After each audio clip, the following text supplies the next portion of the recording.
Test, test. Good evening. I'd like to go ahead and open tonight's regular meeting for April 14th, 2025. I'd like to go ahead and do a roll call to determine quorum, please. Trey Taylor. Pallavi Kardare. Ted Towser. Deepa Limai. Dan Ferris. John Gemignani. Richard Krause. With that, I'd like to go ahead and get a motion to approve tonight's agenda. So moved. I'll second it. All those in favor? Aye. Thank you so much. As there is no meeting minutes for correction, I'd like to go ahead and just move down to new business for tonight's UNC School of Government training presented by Adam Lovelady. I'd like to go ahead and turn it over to Barbie and Adam. Thank you. Yep, so I'll take the mic for a quick second. So I would ask that all planning board members come join us in Gen Pop on this side to view the presentation. And we are blessed this evening to have Adam Lovelady with the School of Government. Adam is a longtime professional in the planning and zoning world of North Carolina, so he is an expert full of knowledge and expertise. He teaches multiple classes at the School of Government. And again, it's a true honor to have him here with us tonight. I encourage questions and comments during the presentation, and I will just turn it over real quick to you, Adam. Feel free to walk around with the mic. You don't have to stay behind the podium the entire time. And then as questions come up, we have mics back here that we will take them to people if questions come up. Excellent. Thank you very much. It is a delight to be with y'all this evening. I did print off copies of the slides, so I'll send those around. You don't necessarily need them, but you'll have them if you want them. If you can just send those along. And I tend to wander as I'm talking, and so I'm going to do that. Some of you may know the School of Government. Some of you have been through School of Government courses. Others may not. So I just want to tell you a little bit about who we are and what we do. So we are a school at UNC Chapel Hill, and we do have a traditional academic program, a Master's of Public Administration. So if you're looking for an MPA degree, we'd love for you to come join us in person or online. But an awful lot of what we do, and essentially all of what I do, is not traditional classroom teaching in Chapel Hill. It is outwardly focused, working with state and local government officials like you. It is providing training and research and advising for the public officials of North Carolina to help them to understand the legal framework, to understand the options for communities, and to help them provide good government for the citizens of North Carolina. Now, for me, that focus is planning and zoning and land use law, kind of development regulations. But I've got colleagues that cover the whole range of topics, from tax policy to criminal justice to local government management, the kind of whole range of government topics. Because we're serving a big, broad state with lots of different communities and lots of different priorities and lots of different politics, we very much approach the work in a nonpartisan, non-advocacy way. I'm not here tonight to tell you what your community should be or what your policies should be, but to help understand the legal framework. Kind of how does a municipality in North Carolina operate with regard to planning and zoning? What are the options? What are the authorities? But at the end of the day, what's right for Waxhaw is very different than what's right for Smithfield, is very different than what's right for Wilmington or Charlotte or anywhere else. We'll cover some topics this evening. Hopefully I'll share a little bit of information, but I do want to note we've got a whole bunch more information available. Some of those are printed publications that you can buy from our publications website. Many of those are just free resources that are available online, either through the Coates Cannon's blog or through our School of Government website. A couple that I'll highlight and emphasize. We've got a new version, new edition of the Quasi-Judicial Handbook. It's very much intended for local boards of adjustment, local preservation commissions, other boards that are making quasi-judicial development decisions, to help them understand that framework and kind of walk through that process. The other one to emphasize is each year my colleague Jim Joyce and I put out a summary of the legislation related to planning and zoning. It's available as a free PDF on the website. And we try to summarize kind of the ways that the North Carolina General Assembly is adjusting the rules with regard to zoning, subdivision, building codes, those types of topics. And the 2024 version is out. The 2025 version, once the session closes, hopefully in the summer, maybe in the fall, who knows? They like to stick around longer these days. We'll put out the 2025 version. And based on the bills that have been introduced, it will be it could be a meaty version of the legislative summary this year. All right, this is my kind of high-level agenda for the evening. Talking first just about development regulations broadly. What do we mean by that? It's more than just zoning, but what are the topics we're talking about? I want to spend a little bit of time focused in on the types of decisions, because the different types of decisions really matter as to what procedures we have to follow, what authorities we have. And so understanding that distinction between the administrative decisions, the quasi-judicial decisions, and the legislative decisions. Want to make sure that we're clear on that. And then spend a bit of time on the procedures. What are the required procedures? How do we kind of go about making a rezoning decision? And I think that will also bring to light some of the roles for the planning board in relation to the governing board, the commission, kind of thinking about what factors we ought to take into account when we're making those legislative zoning decisions, and what things might be out of bounds that we should just set aside and not worry about. That's my goal, but I want this session to be helpful for y'all. I want it to be responsive to your needs and your issues, and so as we go, certainly raise questions and seek clarification where needed. I will say, as we go through, I've got spots of kind of scenarios and questions and discussion prompts for y'all to be thinking about that also will be good natural points for bringing out additional questions.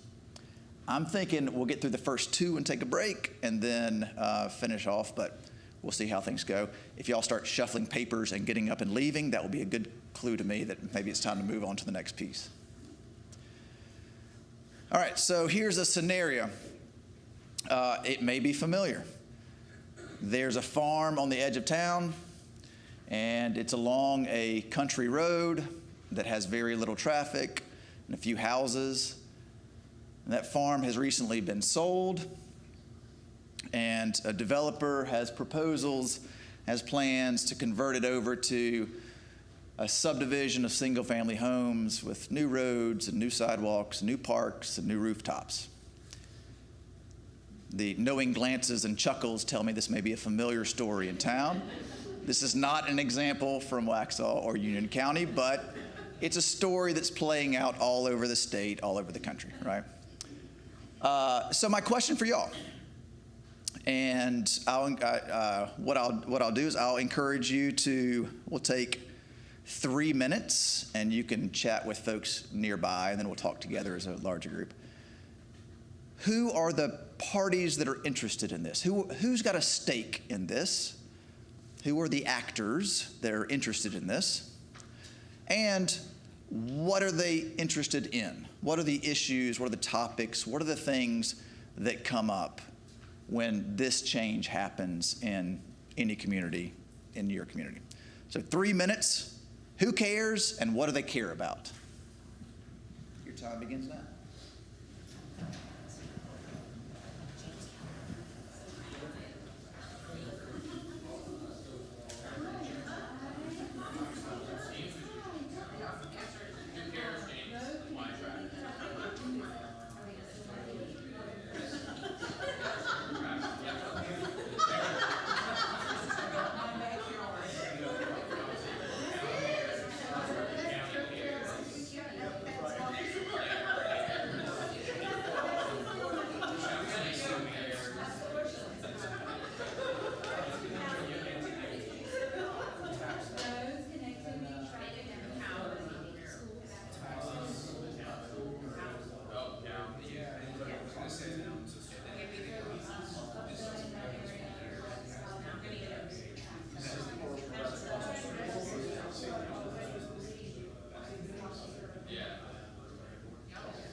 All right, finish that last thought and then we'll talk together. Or just go silent, that's fine too.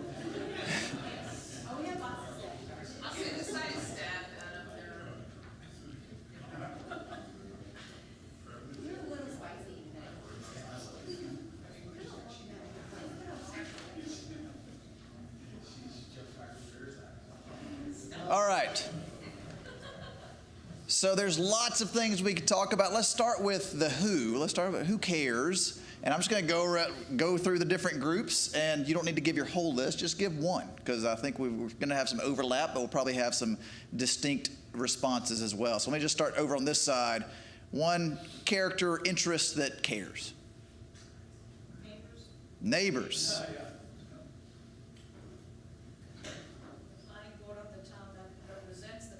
Planning board, for sure. The landowner themselves, sure. School board. School board, absolutely.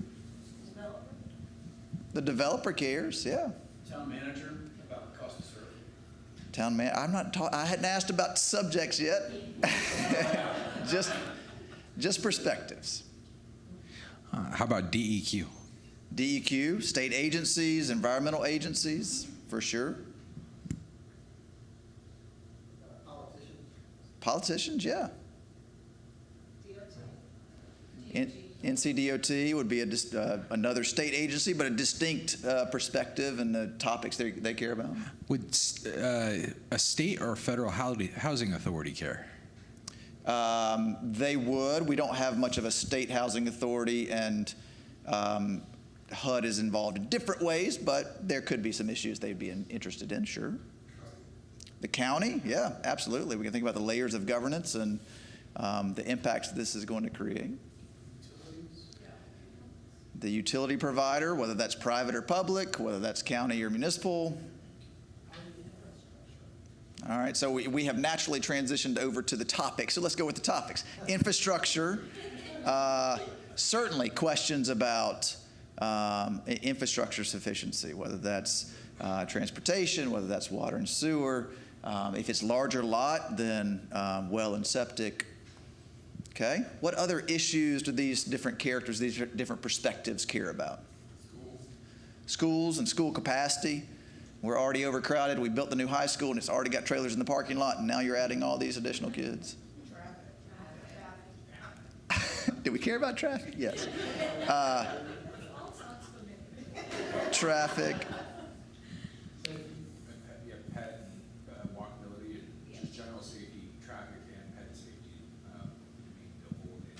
Yeah, so broader kind of transportation safety, broader public safety, ensuring that we've got the police, fire, EMS services sufficient to cover this area and make sure that folks are safe.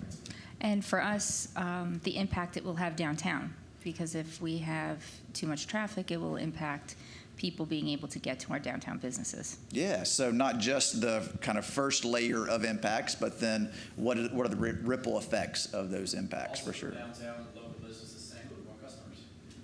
So two sides of the coin. More rooftops is more potential households that might be buying your services and your wares. But if they can't get to you to buy those services and wares, then it's a different issue. More demand for, oh, sorry.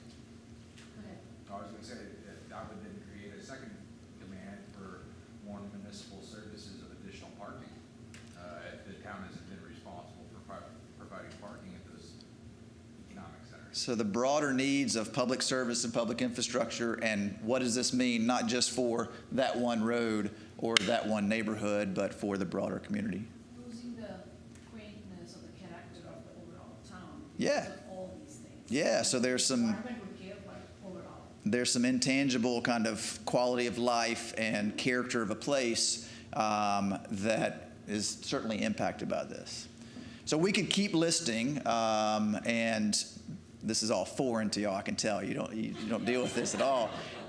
We could keep going through a long list. But I think it's important to recognize the different perspectives and the different issues that are woven into these discussions. Now, they are logical and rational, and they are also kind of in the heart issues of what is this place, who are we, how are we changing. And y'all have touched on all the kind of high-level perspectives that I wanted to emphasize, but I'll just reiterate them. There's a kind of the starting point perspective of the property owner or the developer, the person who owns this property. Maybe they've owned it maybe it's been in their family for generations. And maybe they're the ones developing the property, or maybe they've sold it to a developer, but they have property rights in that property. They have a vested economic interest in this project. Developers sometimes get painted as the villain in local development discussions. But if you live in a house, if you shop in a shopping center, if you go anywhere, thank you to a developer who built that place that you live in or you shop in or you have activities in. And sure, there can be, just like any industry, there can be good actors and there can be bad actors.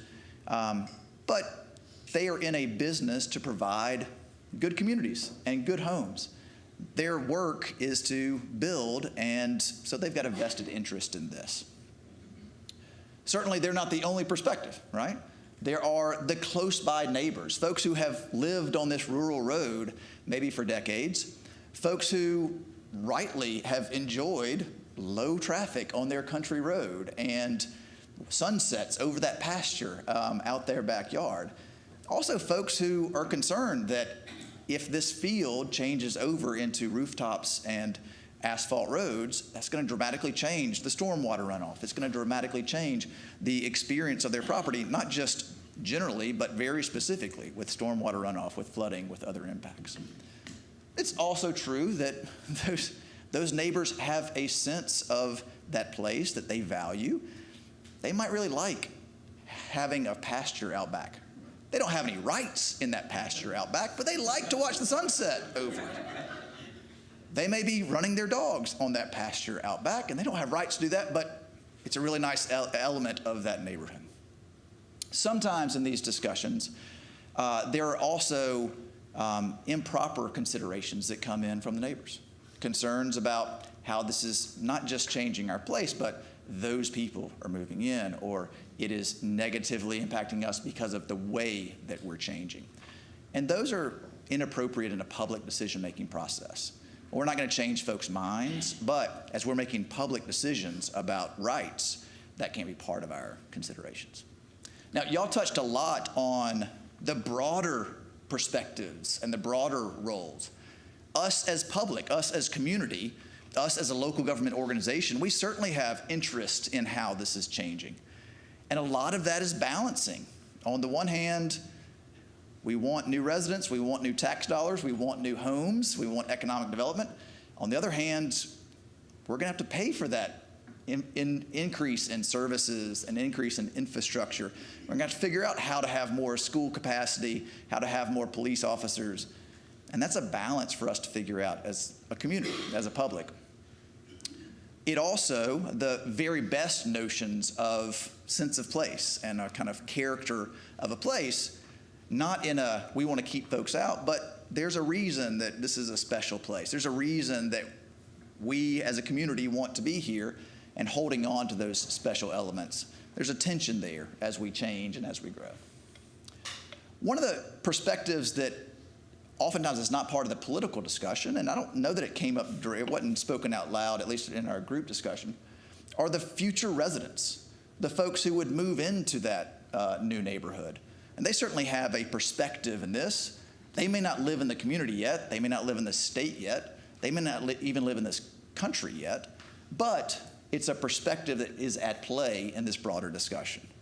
Folks who want a good home that's built to certain standards, that is going to have infrastructure there that's going to be safe and is going to be in good working order for years to come, but also housing that's not so overly regulated that it drives up the cost and pushes it out of their price zone.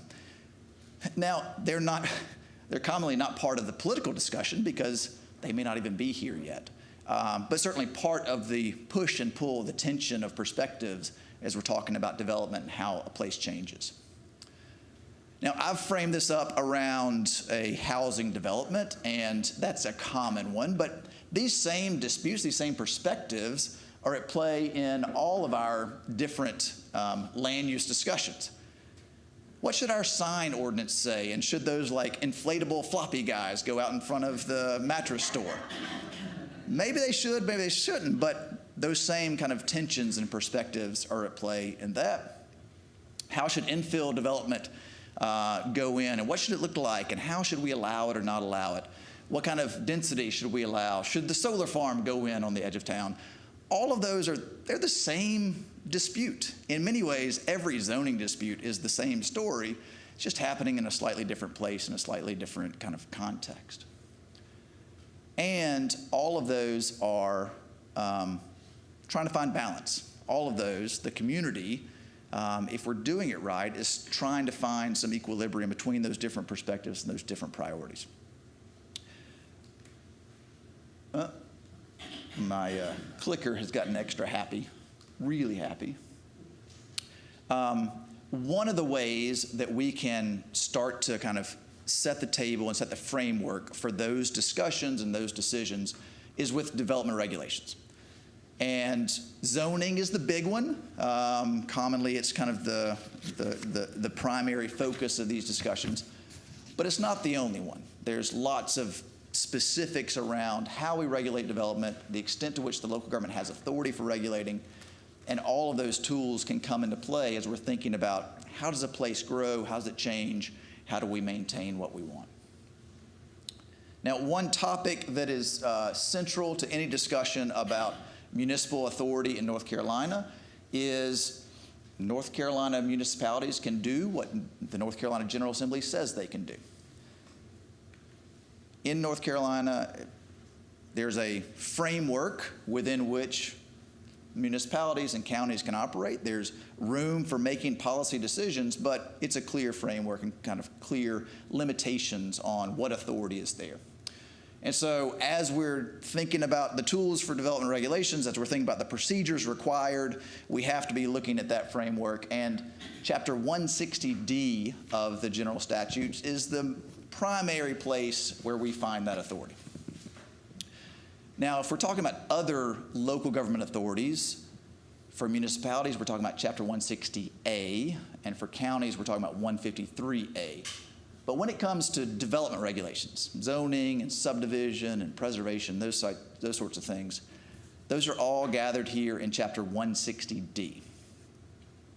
This was a recent change back in 2019 to consolidate the municipal and county authority, and they're essentially the same now. There are a few little tweaks around the edges with regard to the authority, but Chapter 160D is where the General Assembly has put that authority. And as I mentioned, the General Assembly is very interested in these authorities. Lots of changes in recent years around what municipalities and counties can do with regard to zoning. Lots of current discussions and bills in the General Assembly now about what authority is here or not here. So let's talk in kind of broad strokes about what the development regulations are, what those tools in the toolbox are. Zoning is likely familiar to a lot of folks in this room. Basic idea is we take our jurisdiction, divide it up into different districts, different zones, and then we have specific rules for each of those zones. And the rules used to be pretty straightforward and simple. These days, zoning has gotten very complex. If you rewind to 1950, mid-20th century, the city of Charlotte had a zoning map that just had 6 districts and a zoning ordinance that was a 24-page pamphlet. At this point, Charlotte certainly has more than 6 zoning districts, and their ordinance, their UDO, is hundreds of pages. This is the zoning map from Hillsborough, the county seat in Orange County. You don't need to see the details on the left side, but you can see the number of districts. Even small towns have a whole bunch of zoning districts. And each of those districts has its own set of rules about how big the lots have to be, what are the setbacks, how far do the buildings have to be set back from the right-of-way. And then the big kind of driving factor of many ordinances is the use table, identifying where certain uses are allowed or not allowed. Commonly, those are organized around kind of the higher level themes of residential and commercial and industrial.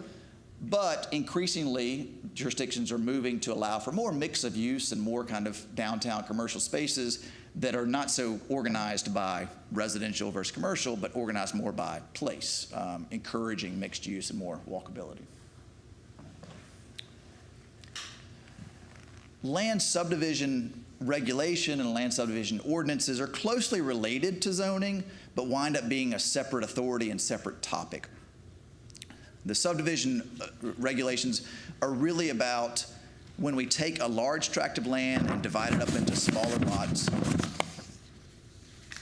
Sorry. All good. When we take a large tract of land and divide it up into smaller lots, what infrastructure has to go in with that? What are the lot sizes and the access points that are required for safety and for general access? What are the street standards for the new streets that are going in? And also, what are the property records, the plats that will be recorded with Register of Deeds, so that as these new properties change hands, there's clear reference to what those owners are getting. These are really important long-term regulations. I'd argue that subdivision ordinances are actually more important for the long-term growth of a place than the zoning. Land uses change every few decades, but once you put the public road in, that public road is likely there for generations. As you kind of put property lines in place, unwinding those is not impossible, but certainly challenging. Along with the zoning and the subdivision, the environmental regulations really drive what growth is going to look like. It really drives kind of how a site can be developed.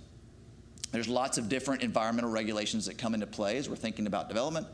Some of those are at the federal level and kind of implemented at the local level. Some of them are more state-focused. Some of them are local choices that municipalities and counties are putting into place. You can see here just highlighting a few of them, thinking about floodplain management and floodplain ordinances that are essentially required for local governments to have in place if they want to qualify for federal flood insurance. Tree protection ordinances that those are implemented at the local level. It is a political football that gets tossed around a good bit, and there's commonly, last year there was a proposal to strip any authority for enforcing tree preservation ordinances.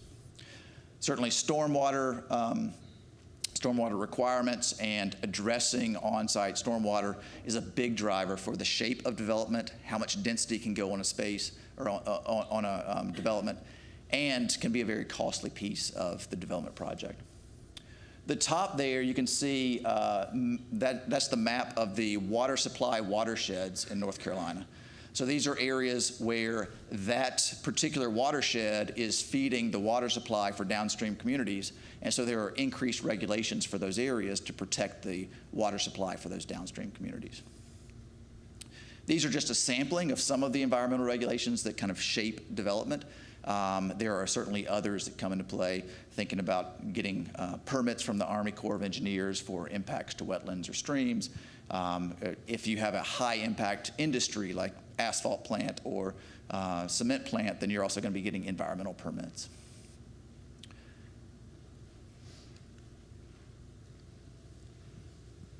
Historic preservation is closely aligned with zoning, but is its own distinct authority. And do y'all have a historic district in Waxhaw? Yes? A national district. Okay. So there's kind of two levels of historic preservation districts. A federal district that's listed on the National Register of Historic Places is an important designation for that historic place. It protects that historic place from federal actions, but it's not regulatory in nature, so it does not prevent property owners from tearing down a building, from painting a building purple, from putting kind of covering the building in aluminum foil or whatever they feel like doing. Local historic districts are authorized by the state of North Carolina. Many communities do have locally designated historic districts, and they are regulatory in nature. They are identifying a district that has a special character and then regulating changes within that district. And so if I own a property within a historic district, a locally designated historic district, and I want to add on to the building, or I want to demolish the building, or I want to make some major change, I would have to go to the local Historic Preservation Commission and seek a permit, a certificate of appropriateness, that's to determine if what I'm doing fits within the district. Is it not incongruous with the special character of the district? Well, there we go. There's also authority for the property codes that come into play with regard to existing development. Now, I've got building code listed here as well. In North Carolina, the building code is set by the state. The state Building Code Council and Residential Code Council, they adopt our safety standards for buildings, but then it's implemented at the local level. With regard to property codes, things like minimum housing codes, commercial maintenance codes, nuisance codes, those types of regulations for existing development, there's authority for local governments to adopt those rules and to enforce those rules, but it's not required in the way that building code enforcement is required.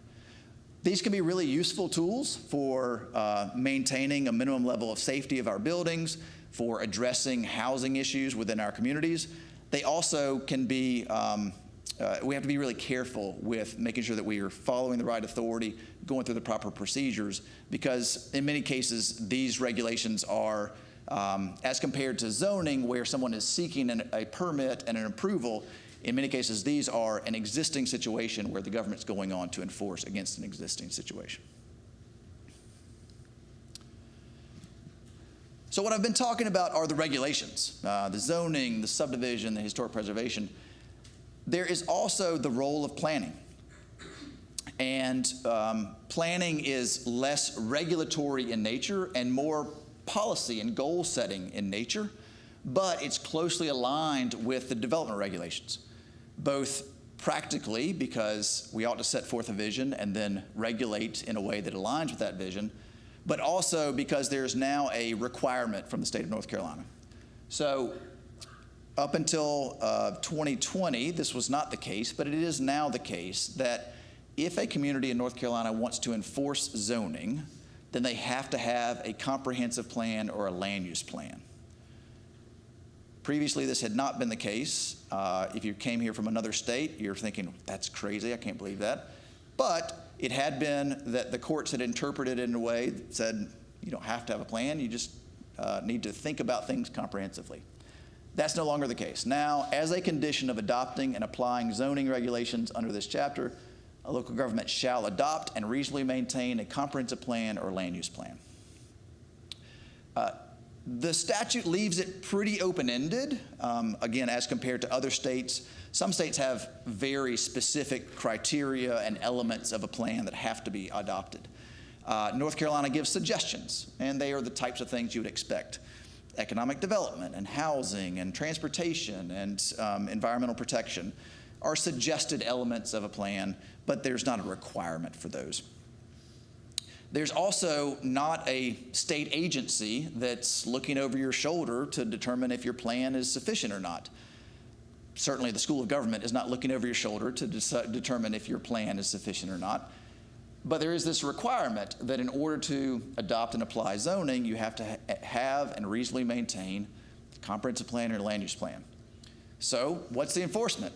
Well, if a municipality failed to have a plan at all or didn't maintain the plan that they have, there would reach a certain point where a developer could show up and say, I'd like to put a cement plant right in downtown.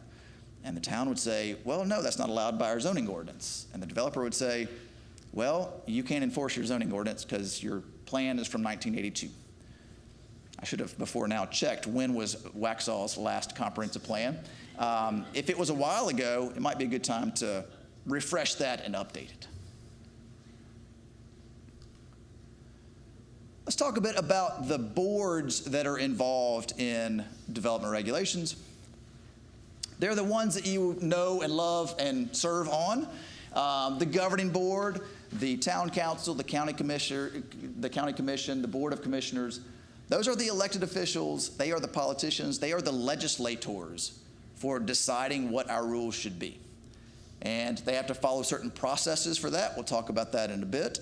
But they are the decision makers to set the policies and set the rules in place. The Board of Adjustment is the board that's making tweaks, hearing appeals, giving, kind of relaxing the rules when necessary. And when they're doing that, they have to act in a quasi-judicial manner. The Planning Board mainly is making recommendations to the governing board about what the rules should be, but can also take on some other responsibilities. Historic Preservation Commission, I talked about a moment ago.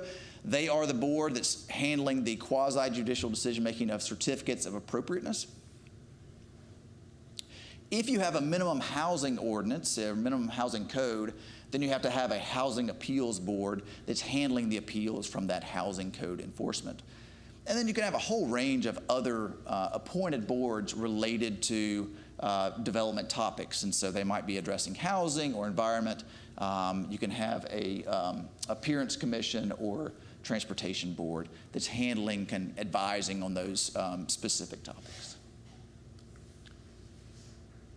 Since this is training focused on the role of the planning board, I do want to dig in a bit on the details of the planning board itself. Some of this is laid out in statute, but there's a fair bit of flexibility that the state leaves for the local governments to make decisions. Certainly, the planning board is going to be advising on when we're going through a planning process and weighing in on what our comprehensive plan should be, what our land use plan should be. When we first adopt zoning, or if we're adopting a new UDO or a new zoning ordinance, the planning board is required to weigh in on that and give guidance on that. Then once we've adopted that zoning ordinance, whenever there's a change to that zoning ordinance, whether that's a map amendment, a rezoning, or it's a change to the text, a text amendment, the planning board is going to weigh in. That amendment has to be referred over to the planning board, and they are going to give written recommendation as to whether this proposed amendment is consistent with the plans that we've adopted. There is authority for the planning board to also advise on other topics, and so subdivision review could be kind of routed to the planning board to give comment and input on. If you're adopting a historic preservation district, that could be routed to the planning board to weigh in and give advice on that. There's authority for other topics to also go to the planning board, but certainly these would have to.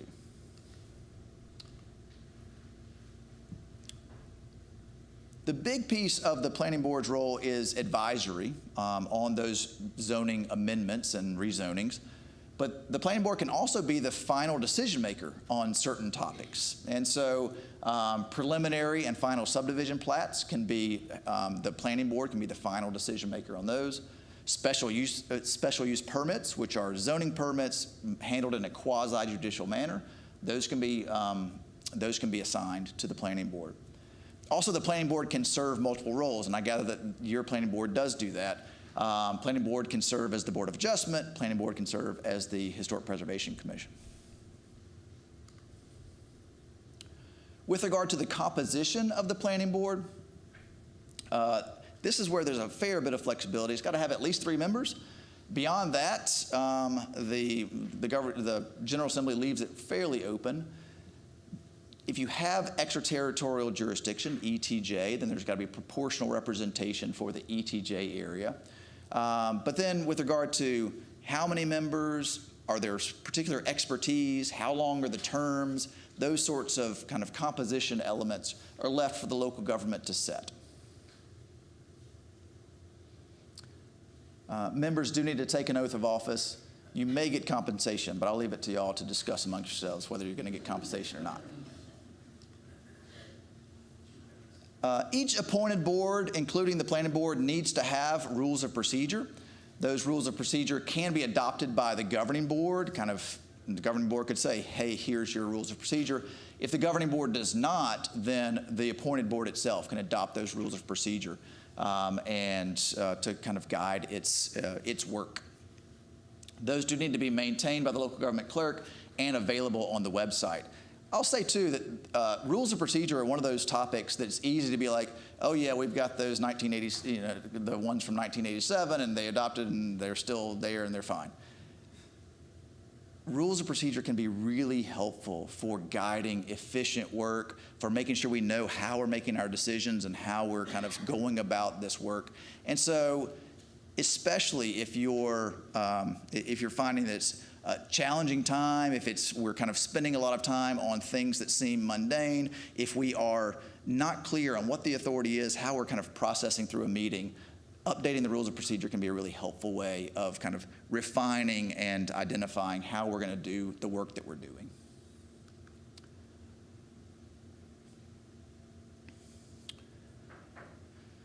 I can't talk about the work of a public board without also talking about official meetings and public records. An official meeting is a meeting, assembly, or gathering together at any time or place, or the simultaneous communication by conference, telephone, or other electronic means of a majority of the members of a public body for the purpose of conducting hearings, participating in deliberations, or voting upon or otherwise transacting the public business within the jurisdiction, real or apparent, of the public body. That's a lot of words, and it's a really broad definition. So, if you have a majority of the board gathered either in person or electronically, transacting public business, it's a meeting. There has to be advance notice of those meetings. There have to be minutes for those meetings. The public has to be invited to those meetings. Now, that means that if you're downtown on Friday night and you bump into enough members of your board at the restaurant, you're all waiting for a table, chatting about the week, and then let's say I'm a member of the board and I say, hey, so about that hearing next Wednesday, I'm not feeling so good about that project.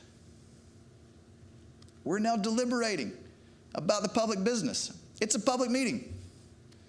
Now, to be clear, that could be fine. If you want to have your public meetings on Friday night at the restaurant while you're waiting on a table, you can do that. You just have to have provided public notice in advance, invited the public to come with you to dinner on Friday night, and you have to have minutes. And I don't know how you spend your Friday nights, but that is not my idea of a Friday night. Now, that's awkward, and it limits some of the conversations you might have in a social setting, and that is wonderful protection for us as citizens, right? Because we as citizens, we as public, as individuals, we want to know how the public business is done. We want access to those meetings. We want to be able to see them, to know what's going on. We may not always show up to them, but we want them to be available to us.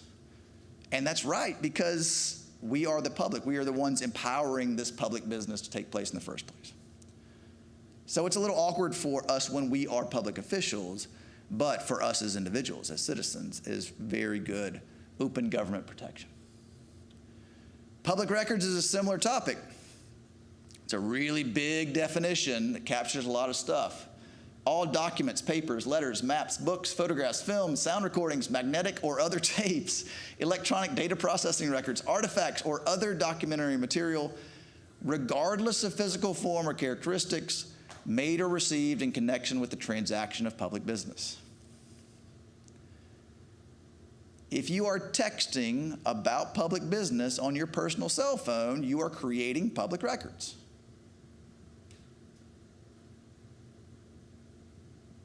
If you are sending email on your personal email account about the public business, that's a public record. Now, your text to your sibling to say happy birthday, not a public record. Your email on your government email account to say happy birthday to your sibling, not a public record. Now, probably still available to public IT, but that's a whole different topic and a whole different discussion. When we are creating records related to the public business, it is a public record subject to disclosure.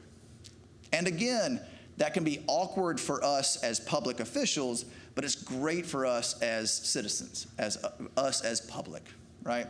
It gives us access to the information. It gives us access to what our officials are doing on our behalf. Now, this does not create an obligation for creating records. And so, if you have a conversation, that is not creating a record, and there's no need to go back and create that record. But if a record exists and the local media requests records related to a certain topic or records within a certain time frame, that will need to be disclosed.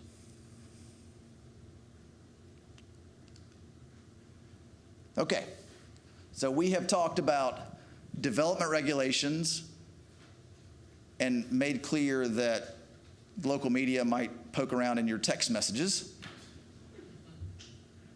Before I move on to types of decisions, let me just pause there and check in for questions and concerns. Yes? I have one on the topic you just covered. The official meetings, it uses the word simultaneous in that paragraph.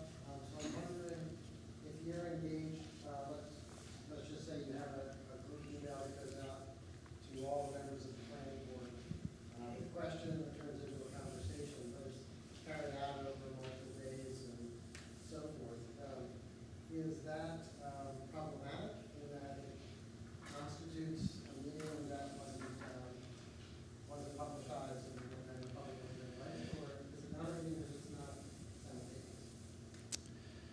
So I'll restate the question, and you can correct me if I miss a spot. If there's an email with email chain with the majority of the members of a board, does that constitute a public meeting, or no, because it's not simultaneous?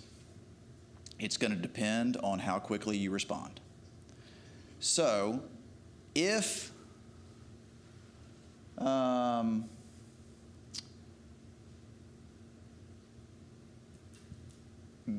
a meeting, assembly, or gathering together at any time or place, or the simultaneous communication by conference, telephone, or other electronic means. So, you have all been in on these email chains or text chains where it is simultaneous back and forth communication. That would be a public meeting. You have also been on email chains where I responded on Monday and you responded on Tuesday, he responded on Wednesday. That is not simultaneous. It's going to depend on to what extent is it simultaneous. I'd also encourage you to be mindful of that as you are corresponding in general.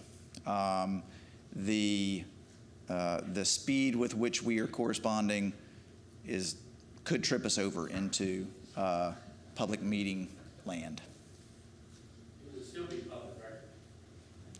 It would absolutely still be public record, including the timestamps of how quickly you responded.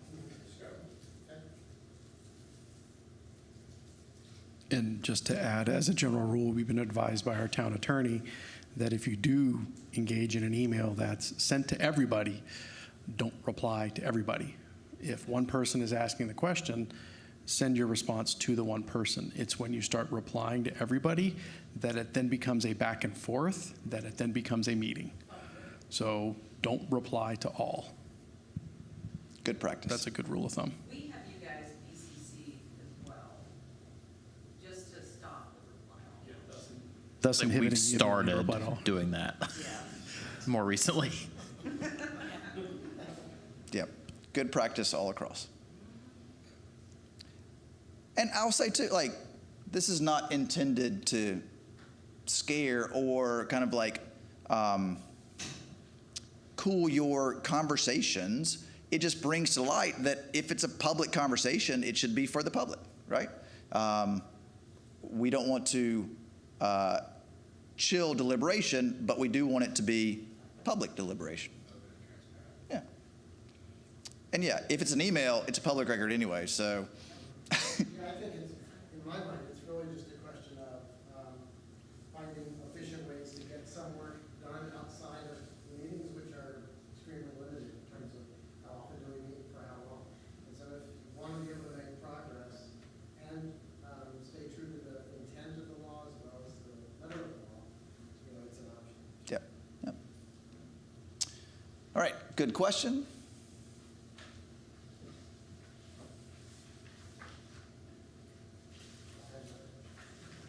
You used up your quota. I'll keep going with types of decisions, but there's certainly more chances for the questions. Hey, another scenario that may be familiar. Not too familiar. Okay. Yeah. So this is not Waxhaw. This is a hypothetical scenario. The property is currently zoned for residential, low-density residential, medium-density residential. And suppose that the local ordinance allows for single-family residential subdivision by right under this zoning. So don't need an additional approval from town council, don't need to go through a special use permit process, just need to go through a straightaway subdivision review process. So developers got some ideas about what to do with the property and is trying to figure out kind of the processes. What are the decisions that might be necessary for these different types? So one option would be to build a single-family home subdivision, similar to what's nearby, and would require subdivision plat review, but could move forward. Alternatively, perhaps there's a desire to put a multifamily apartment complex on this site, and suppose that this town, their zoning ordinance allows for multifamily in this zoning district, but only with a special use permit, with a quasi-judicial approval. Alternatively, the developer might say, well, there's already a fair bit of residential around here. There's not commercial, and this would actually be a really great site for a grocery store anchored shopping center. And so we're going to put in a commercial shopping center, but the zoning doesn't allow for that. This is residential zoning. And so the developer would need to get a rezoning for that project to go forward. Could be single-family subdivision, could be multifamily, could be commercial. Each of those is requiring a different type of approval, so each of those would have to go through a different type of process. Let's talk about those processes. Administrative decisions, here I'm giving the example of subdivision plat. Administrative decisions are typically going to be a staff level decision. And maybe it's one staff person, maybe it's the planning director, maybe it's the town manager, or maybe it's a committee, a technical review committee that's looking at multiple perspectives of this particular project. But they're going to be basing the decision on clear, objective standards. Are the lots big enough? Do the roads meet our technical requirements? Are the setbacks enough? These are standards that are clear and identifiable. We can get out the tape measure and determine if the applicant meets this standard or not. Typically, we don't need a hearing for this because we just need to review the application. There's not public input we need. There's not kind of engagement with the community about this. We just need to review the site plan, review the subdivision plat. Now, sometimes we will have a public hearing with these. We could have an administrative hearing with these, but those are going to be limited. So in a minimum housing code situation, if there's enforcement going forward, there's a requirement for an administrative hearing for the property owner to make their case. But for most development approvals, there's just no need for a hearing for an administrative decision. Indeed, we might actually give false confidence to the community if we invite them in to come tell us your opinion about this, but all we're doing is checking boxes and deciding if they meet the standards or not. Examples of these administrative decisions: if we're issuing a notice of violation, a zoning notice of violation, if we're issuing a basic zoning permit or site plan. Building permits are certainly certainly administrative in nature. Now, site plans and subdivisions, I say they're typically administrative because for the most part, most communities treat those as administrative decisions. They are objective technical standards about lot size and infrastructure, about setbacks and parking. But there are some communities that have a layer of subjectivity, have some quasi-judicial standards for site plans or subdivision plats. And so for some communities, they actually run the site plans and subdivisions as quasi-judicial decisions, similar to a special use permit. So for this developer, if he just wants to do the residential subdivision, submit that preliminary subdivision plat. It's going to be reviewed by staff and technical review committee. Do the streets meet our standards? Do you have sufficient water and sewer? Are the lot sizes large enough? Did you set aside enough park space? If he can check all the boxes, he gets his permit. Not a need for a hearing, not a need for a big political fight. It's a direct administrative permitting process. Quasi-judicial decisions are different in nature. They are still based on standards. Similar to the administrative decisions, quasi-judicial decisions are based on standards that are already in the ordinance, but those standards have some subjectivity to them. Those standards have some need for judgment and discretion. The kind of best example for this, I think, are variances. A variance, when I'm seeking for the rules to be relaxed just for me, I've got to show up and make my case that the rules create an unnecessary hardship on my property. Well, unnecessary hardship, we're not going to take out the tape measure and decide if it's unnecessary hardship. It's not a check box. It's some evidence and some weighing and some balancing to determine, well, is this hardship and is it unnecessary? Is it specific to this site? And how do we balance that? Do we need to relax the rules? In order to make these decisions, we have to have a formal evidentiary hearing. The participants are sworn in. They are acting as witnesses. The decision has to be by a board. Staff cannot make a quasi-judicial decision. It's got to be assigned to an appointed board. These decisions have to be based on evidence that's in the record. It's not a broad kind of political question of how do we feel about this? Do we want to approve it? Do we not want to approve it? It's not a question of how many neighbors showed up to oppose this. It is, what are the standards? What's the evidence? For these quasi-judicial decisions, there's no ex parte communication. No communication without the other party. And so board members making quasi-judicial decisions can't go meet with the developer to walk the site and hear about his or her plans for this development. Board members that are making these decisions, they can't just if they bump into somebody at the grocery store who wants to talk about whether this project is good or bad, they can't take in that evidence. They need to stop that conversation and encourage that person to come to the hearing. Otherwise, it's going to be ex parte communication. Board members also cannot be biased. They can't have already made up their mind about this quasi-judicial case. In the same way that we expect our judges to be third-party neutral decision makers of the law, it's the same for quasi-judicial decision makers, quasi-like a judge. There is room for public engagement here, but it's narrow. It's pretty modest public engagement.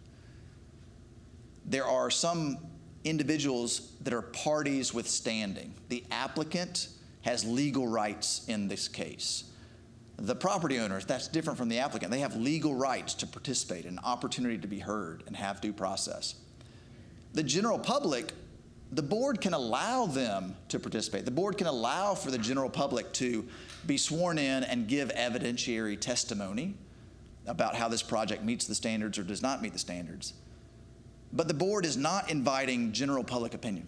It's not your general public hearing where everybody gets to get up and give their 2 minutes of pros, cons, and opinions.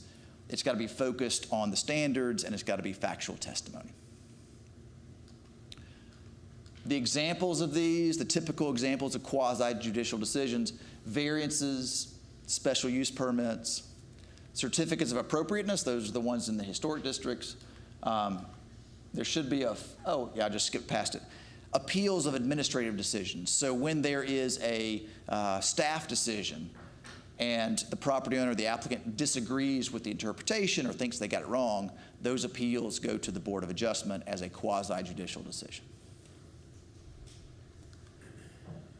So we come back to this scenario, and if the developer desires to build that multifamily apartment complex, it requires a special use permit. That would mean that the developer is going to need to come forward before the assigned board. Could be the Board of Adjustment, could be the Planning Board, could be the Governing Board. It's a local decision about who handles special use permits. And the developer will need to make their case that they meet the set standards for a special use permit. They'll need to bring their own evidence that they can check each of the boxes for these kind of judgment call types of standards. Now, for special use permits, there's not a statutorily required set of standards, but there are some very common standards that this use will be in harmony with the area. It'll be consistent with the comprehensive plan. It won't harm neighboring property values, and it won't harm public health and safety. Now, again, each of those, we're not going to get out the tape measure to decide, does it harm public health and safety? Is it in harmony? We've got to have evidence for those things. Now, some of those topics are going to require expert evidence. So if we're talking about traffic impacts, if we're talking about property value impacts, talking about stormwater impacts, those are technical topics that the evidence would have to come from qualified experts, a traffic engineer, stormwater engineer, qualified appraiser. It couldn't just be me as neighbor showing up and saying, well, this is going to drive down my property values. I wouldn't be a qualified expert to speak to that kind of technical matter. The third big category are the legislative decisions. Legislative decisions are the big policy decisions about what the rules should be. The board has much more discretion in deciding these decisions based on what's in the public interest. It's not limited by a formal kind of legal process like quasi-judicial, and it's not limited by specific evidence in the record. Legislative decisions are the political decisions about what's in the interest of our community, what do we want our rules to be. Now, certainly there are kind of constitutional guardrails. We can't go so far off the rails that we are kind of infringing on constitutional rights, but operating within the statutory and constitutional authority, lots of room for local governments to decide what's in the best interest of our community. To make these legislative decisions, we're going to have a legislative hearing, and that's the traditional public hearing that we kind of are familiar with. Each person gets their 2 or 3 minutes. They can talk about how things are great, how things are awful, how aliens are going to land on the solar farm. They can say whatever they want to, positive, negative. It is a broad political discussion about this project. The decision is going to be made by the governing board. They are the local elected legislators, and so they're making the legislative decision.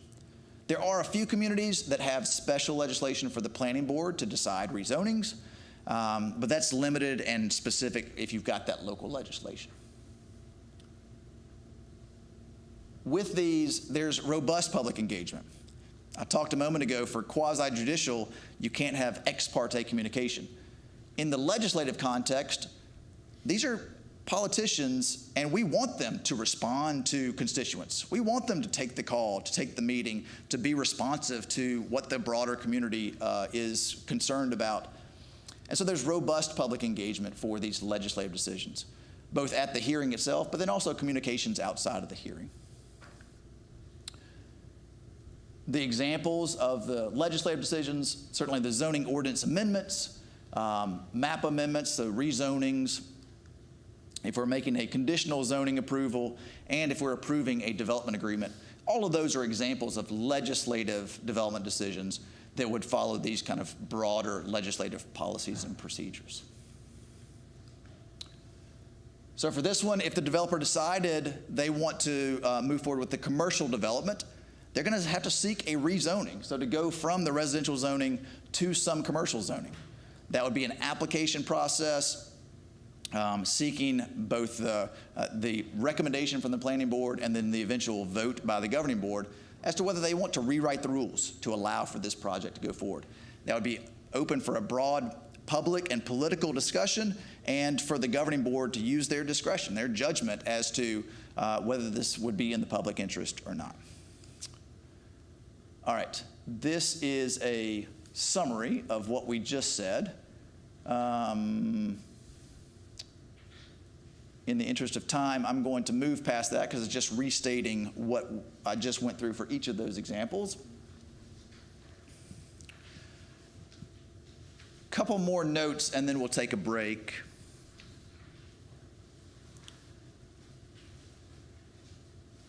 There are specific statutory rules about conflicts of interest for board members.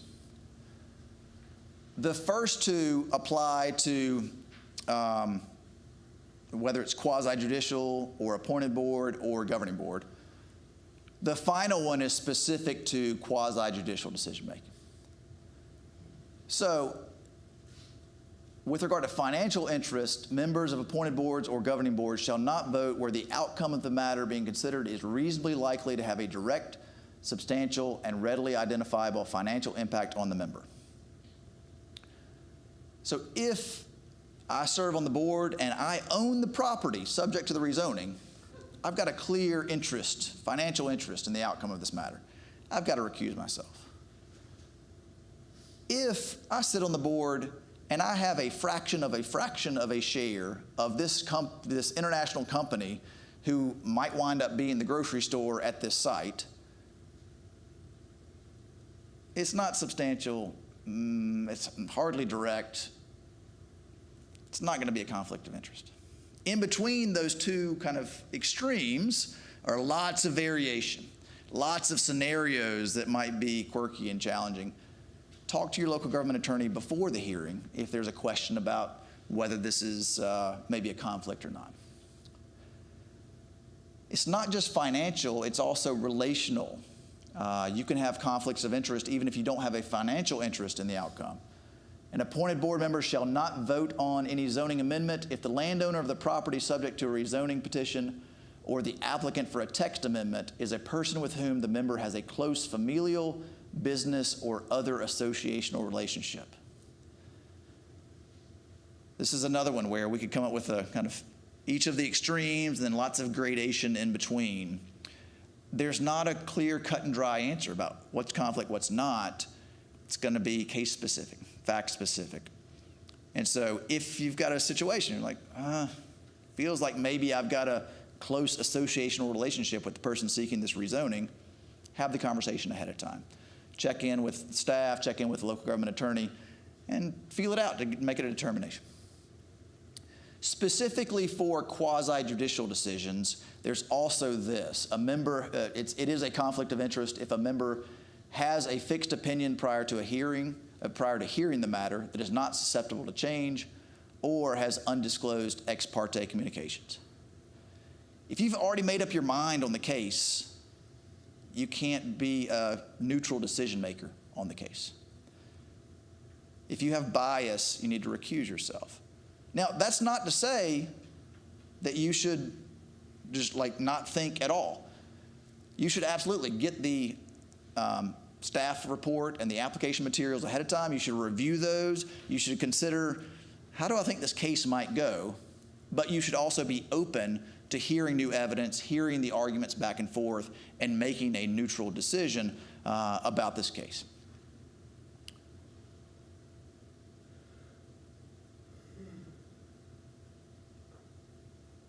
There's never going to be a clear and easy one on these. So whenever the questions come up, ask the questions ahead of time to have it resolved. There can be a scenario where maybe I'm on the board and I say, y'all may think it's a conflict, but I don't.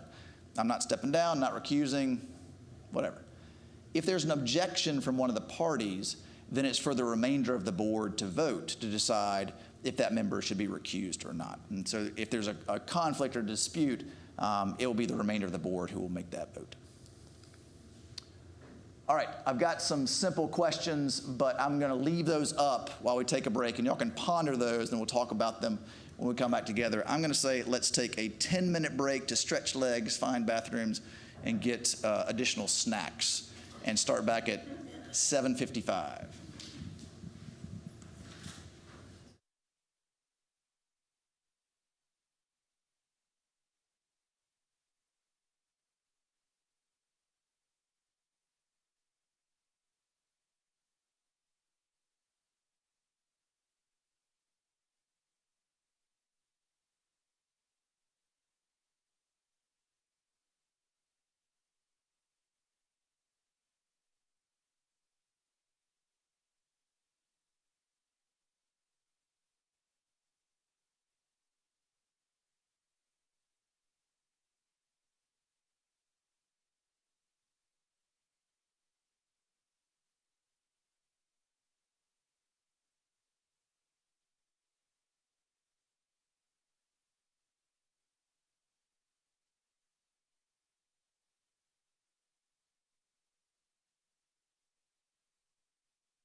All right.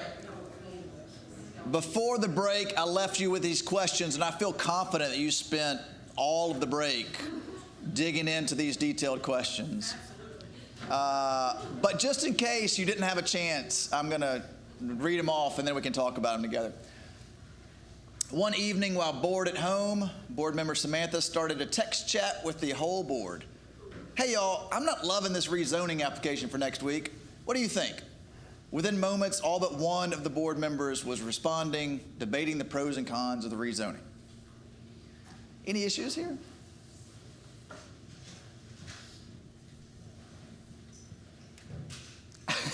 Is it exactly your question from earlier? That one is wrong. Yeah, that's an official meeting being held without public notice. It is an official meeting being held without public notice. We can use the text string to create some minutes later on, but that's not going to save us from the fact that this is a public meeting. We're also, as noted earlier, creating public records as we go that would also be subject to disclosure. This is not the proper way for us to debate and deliberate our public decisions. Bringing it up out into the open in the hearing in a formal public meeting. All right. Then the other one, suppose the planning board is the final decision maker for preliminary subdivision plats. The ordinance has objective criteria for plats. At the hearing, 30 neighbors show up to oppose the subdivision, and the planning board turns it down. Any problem with that? Yes. They're supposed to make the decision based on whether it meets the ordinance or not. Okay, so they need to make the decision based on the ordinance. If the plat meets all the standards, they have to approve it. Now, I didn't actually say whether it meets all the standards or not. So, if it meets the standards, developer gets her permit.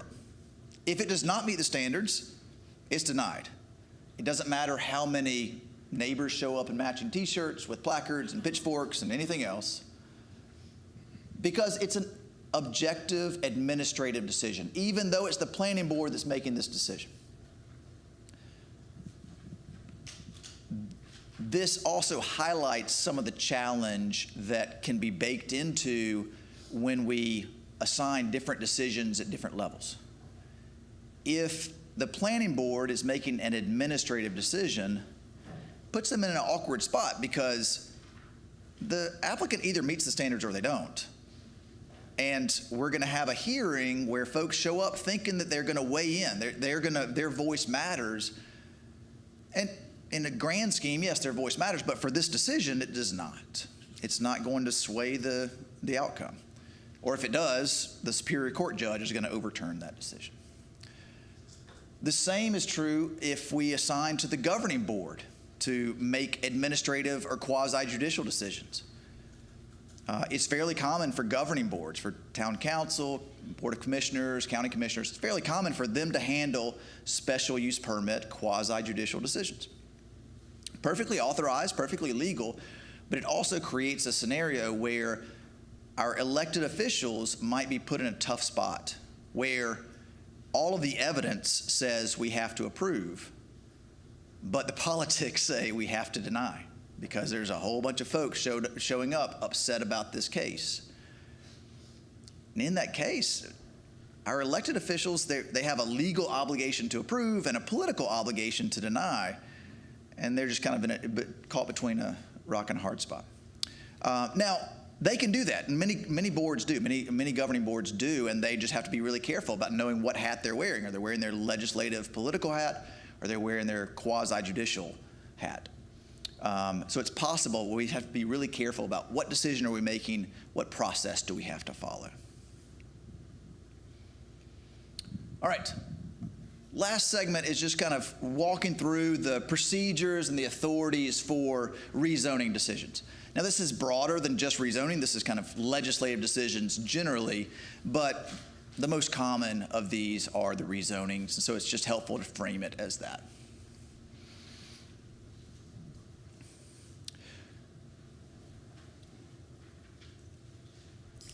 as we're thinking about a rezoning process, there are some elements that are specifically required by statute. We've got to follow certain procedural steps. But then there's also room for us to have local rules and procedures to add kind of additional review or add elements of an extra notice. There's going to be an application and a staff review of this rezoning request. Staff is not the decision maker, and staff review or recommendation is not determinative, but certainly staff has a lot of good technical information to bring to bear to help with the decision-making process. There is a requirement for planning board review for the rezoning to be referred over to the planning board to weigh in. I'll talk about the details on that.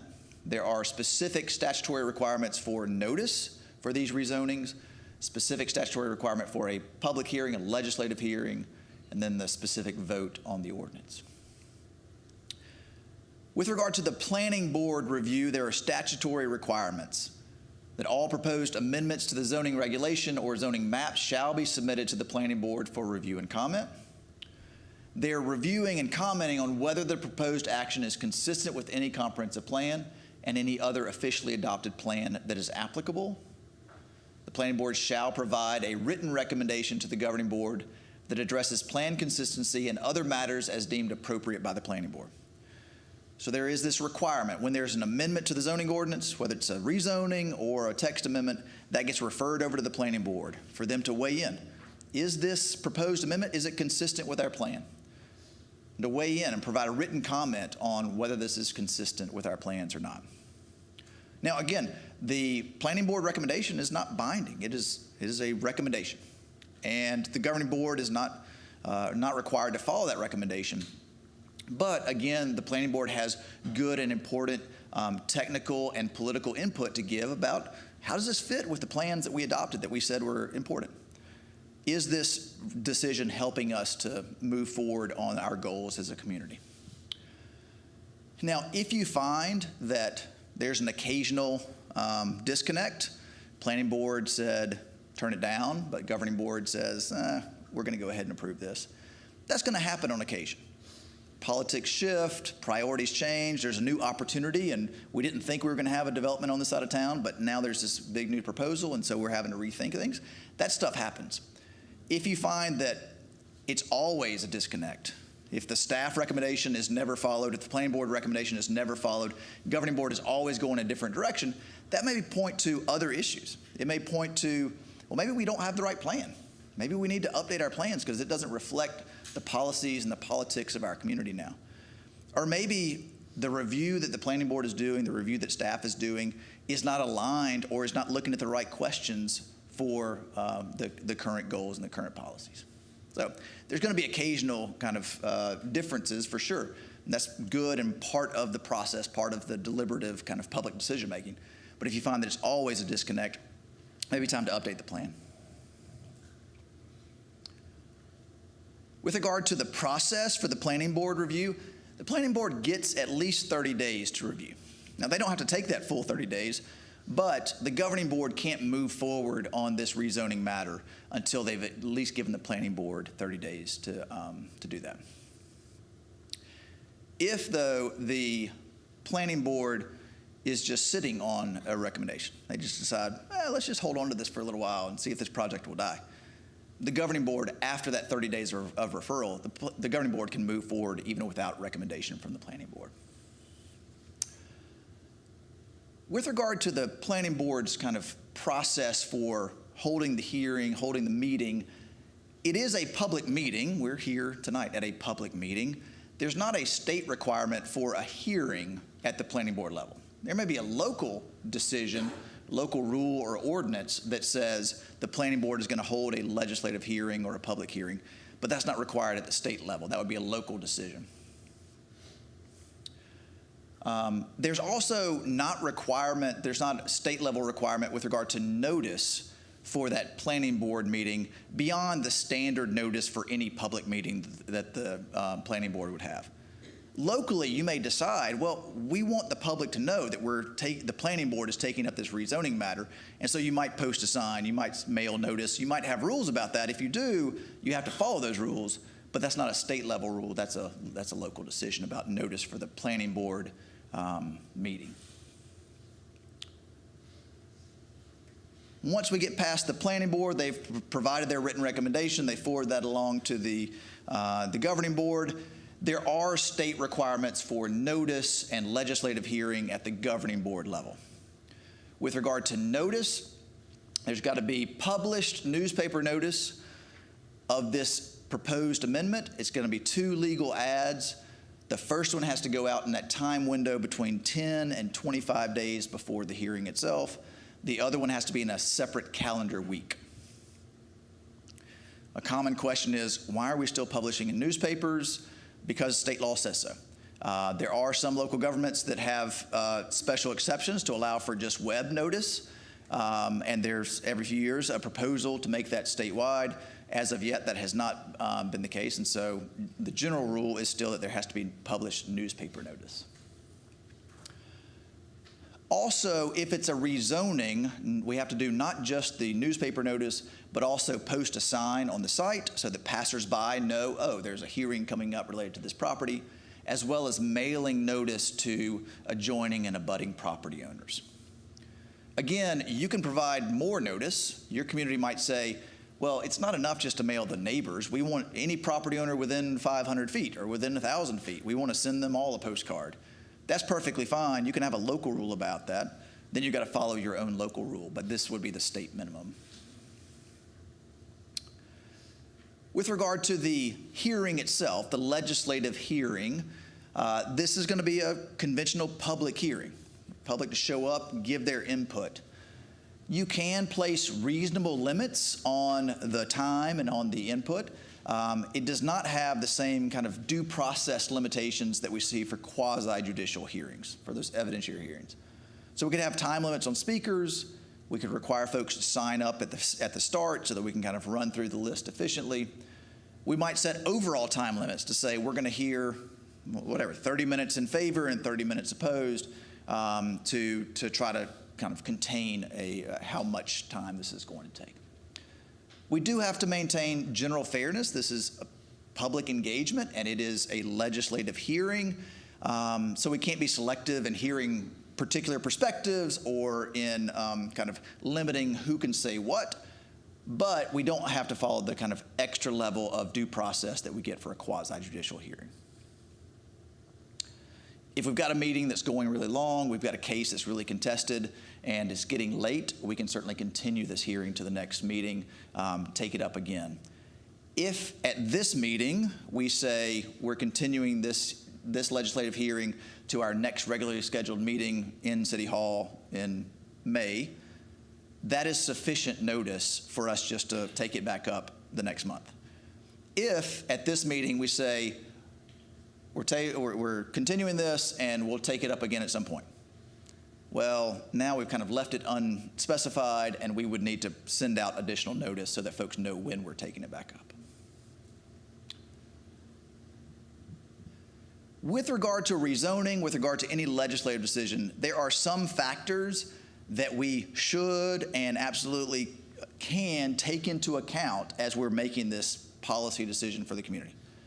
There are also some topics that are just not part of the decision-making process. We just set them aside. The good things that we absolutely should take into account: what are the land use impacts of this proposal? What is this going to mean for this property owner? What's it going to mean for the close-by neighbors? How might this impact our broader community? Those perspectives we started out on, kind of thinking about who cares about this and what are the impacts of this. Absolutely, we should be taking those kinds of factors and impacts into account. There are also the statutory purposes of zoning. There are the reasons set forth in state law of why we're even doing this: addressing character of a district, conserving property values, ensuring appropriate uses of land and kind of harmonious uses of land. That's why the statute says we have zoning in the first place. Taking those types of factors into account is part of it. Certainly considering your land use plan, considering your comprehensive plan, considering other plans that relate to development. that absolutely should be part of the decision-making for a rezoning or another legislative decision. One important note, if it's a general rezoning to a general district, you should consider all the uses that that's going to allow. I, as developer, might show up before your town and say, well, I want to rezone to general commercial because I'm going to put in a grocery store. And that may well be my intent. But once you rezone me to general commercial, I could put in a grocery store or any of the other uses that are allowed in general commercial. And so as you're considering a conventional zoning, a regular zoning district change, you need to consider, well, what are all the uses that this could be?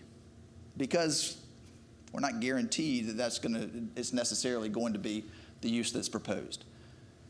That's different from conditional zoning that I'll talk about in just a minute. Other good considerations for these rezonings, the staff recommendation, planning board recommendation, good things to take into account. The governing board is not bound by them, but certainly part of the considerations, part of the weighing of what's in the public interest. And then there's the broad notions of reasonableness and public interest. These wind up being really broad terms, of course. They also wind up being kind of required statements that you have to adopt and protection against claims of spot zoning. So that's some of the good stuff. There's also stuff that's out of bounds. We just don't need to worry about. The character of the applicant, the character of the owner, the character of future tenants, those are not factors that we need to take into account when we're making local development decisions.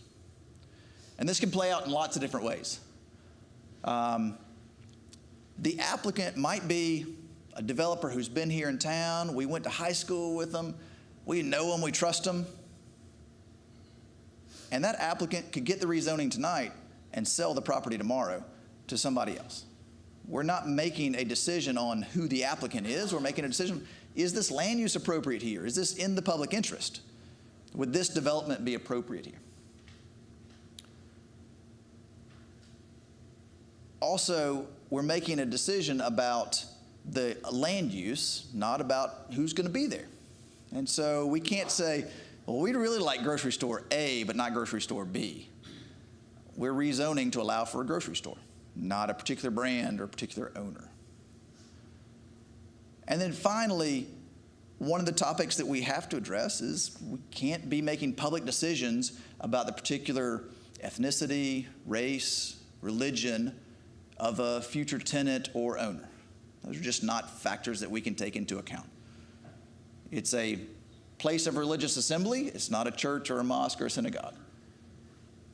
It is a residential development. We're not concerned with what's the ethnicity of the folks that are going to live there. Otherwise, we're inviting ourselves to the federal district courthouse. We also can't have arbitrary decisions. And this one winds up being a little tough to kind of pin down because there's just nothing there. We've got to have some rationale for why we're making the decision that we're making. And there's 1,000 good reasons we might approve a project or deny a project, but we need to identify those. We need to be able to point to, yeah, this is a good thing for the public because of X. Or no, we can't approve this because of Y. If there's not some substance to it, if there's not something there to rationalize the decision that's made, our courts get nervous that maybe it's some illegitimate reason, one of those kind of questions about the applicant or the owner or the future tenants that's actually driving the decision making. The other piece that gets wrapped into this is our authority for regulating land use in North Carolina is not authority for regulating ownership.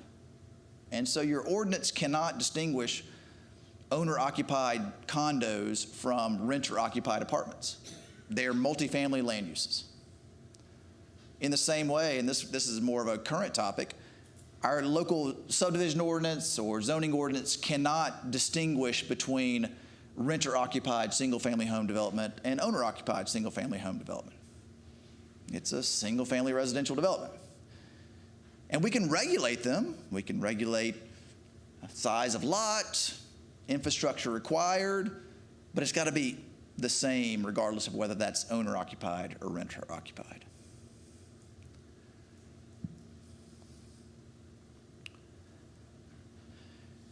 There's lots of specific topics that have special parameters and kind of guardrails that either the federal or state constitutions or statutes have kind of specified. These are some of those topics, but we could spend weeks talking about all the specific details of these limitations. I highlight this just to note, occasionally you will have a particular land use kind of come across your desk, come across your dais, and you are going to, the attorney is going to say, hey, you can't do this, or you got to do that. There's all kinds of land uses that have special protections. These are just some of them.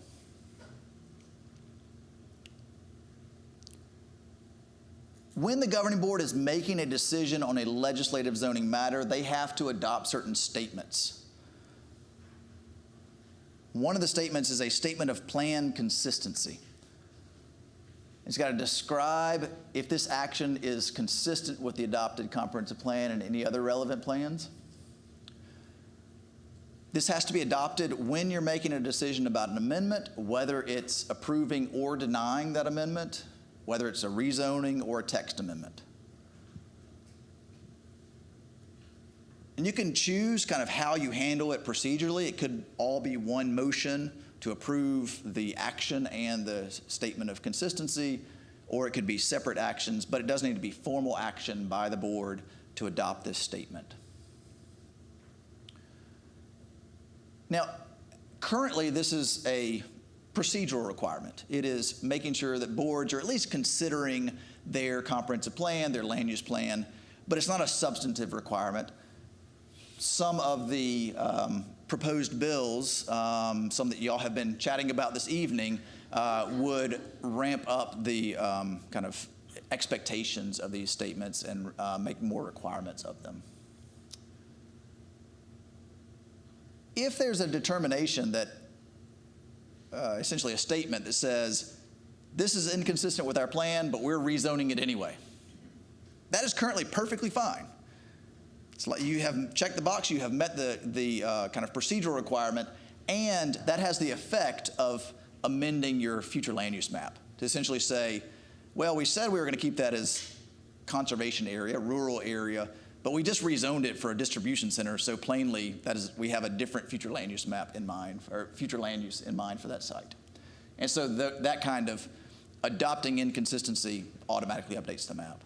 Okay, so yeah, that was my question. Does it automatically update it upon approval or denial? So if it's our future land use plan calls for a mixed use district, but it's currently residential, well, a mixed use rezoning comes in and then the board doesn't find that it's amenable to keep it or to make it mixed use versus residential.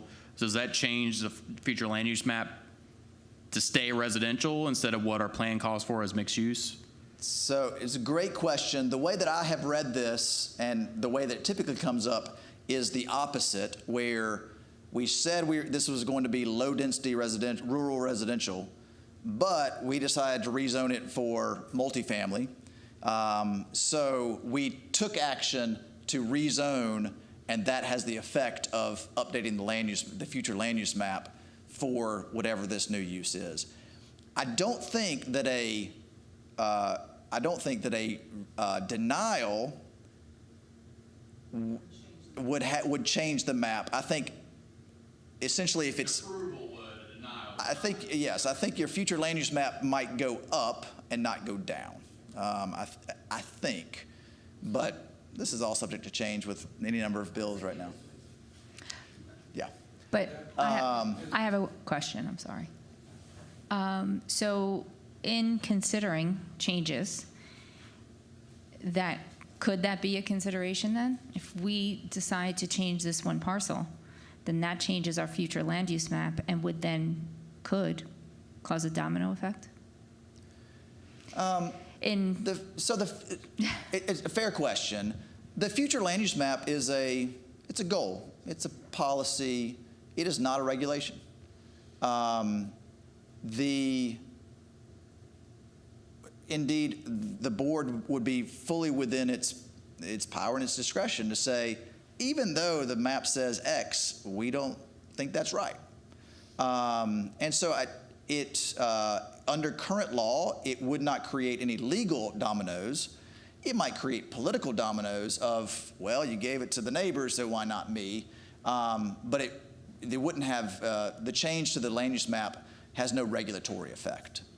Some of the discussions and bills now are to amp up the role of the future land use map and the plan and amp up the requirements of consistency. But also, the governing board is still, would still oversee the plan itself, the future land use map, and the decisions about local zoning for rezonings. And so you would still oversee those decisions one way or another. I think it'd be more of a political question and less of a legal question, I guess. Are there state statutes or guidelines on how often you can change the land use map? Let's say one governing board voted in 2023. In 2025, you had an election, new members, and they just wanted to go ahead and wholesale make some changes. So I'll restate questions just so it's broadcast as well. Is there guidance or statutory requirements with regard to how frequently you can update a future land use map, update a comprehensive plan, update any plan? The only guidance we have is that land use plans and comprehensive plans have to be reasonably maintained. That is a very loose and minimal requirement that more often I think is going to get folks in trouble for not updating it soon enough rather than updating it too soon. And a plan is a goal. A plan is a policy document. And if our politics in our community have dramatically changed, the new board is well within its rights and its discretion to adopt a new future land use map, to adopt a new plan. There are procedural requirements for it. And there are political implications of how quickly we swing back and forth. But a lot of communities in North Carolina and across the country are feeling the pressures of growth and dramatic swings of the elected boards based on how things are going and how the public is feeling about things. That new board certainly has rights going through the proper process to update a land use plan, update a future land use map. The thing to reiterate is currently in North Carolina, future land use map is a suggestion. It is, unless you have locally kind of tied your zoning to the future land use map, which is certainly possible, it's guidance. It is a suggestion for how we might grow. Now, in the best cases, we go through a process of getting public input, of identifying what we want our community to be. We have a good plan, and we align our regulations with that. And things evolve, things change, new board gets voted in, new economic development opportunity comes along. We adjust. Adam, could you mention, within this context, it seems like we want to talk about that there's not just the statement of consistency, but there's also the statement of reasonableness, and how those two relate. There you go. That one? In addition to the statement of consistency, for rezonings, there's a requirement for a statement of reasonableness. This is a list of really good factors to take into account for making a rezoning decision. They are essentially the factors that I just said, hey, you should definitely consider these things. And this statement is a shield against a claim of spot zoning. In North Carolina, spot zoning, kind of rezoning one small parcel differently from everything around it, spot zoning is legal if it's reasonable. That's what our courts have said. If there's justification for changing this one parcel different from what's around it, then there's justification, and that's fine. So we have this procedural requirement for the governing board to adopt a statement of reasonableness. That statement of reasonableness goes through the factors that the courts have said, here's what we're looking for. Size, physical conditions, and other attributes of the area proposed to be rezoned, benefits and detriments to the landowner, the neighbors, and the broader community, the relationship between what could be there now and what's proposed to be there, public interest, and any changes that have that justify this change to the zoning that we're proposing. These statements of reasonableness, they need to be adopted for any rezoning or zoning map amendment, whether we're approving or denying. And you can combine them. So you can have a statement of plan consistency that is also a statement of reasonableness. You can have those together. But again, it needs to be formally adopted as part of the decision-making process. Now remember, the planning board, when this gets referred over to the planning board, they have to provide a written statement about plan consistency. It's perfectly appropriate for the planning board's plan consistency statement to kind of flow into what becomes the governing board's plan consistency statement. And you could also have reasonableness and public interest wrapped into that as well. Not required, but you could have kind of a standard flow of how those statements go.